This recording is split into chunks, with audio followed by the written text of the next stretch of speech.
यूपीचा एक असा IAS officer ज्यानं भ्रष्टाचाराविरुद्ध आवाज उठवला, पण यूपीच्या नेत्यांनी त्यांचे काही असे हाल केले. त्यांचं नाव आहे रिंकू सिंह राही. 2004 मध्ये यूपी PCS क्लिअर करून ते मुझफ्फरनगरमध्ये सोशल वेलफेअर ऑफिसर म्हणून रुजू झाले होते. पण जेव्हा त्यांनी काम सुरू केलं तेव्हा त्यांच्या लक्षात आलं की गेल्या 5 वर्षांच्या फंड रेकॉर्ड चेक केल्यानंतर 62,447 लोकांच्या नावानं पेन्शनचे पैसे काढण्यात आलेत, पण पोहोचले फक्त 47,701 लोकांपर्यंत.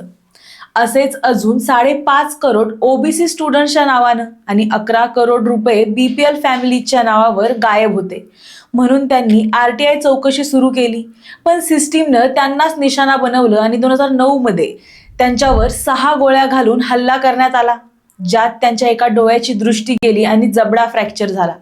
पोलिसांना सांगितलं की हा हल्ला डिपार्टमेंटमधल्याच काही लोकांनी लोकल गुंडांकडून करून घेतला होता.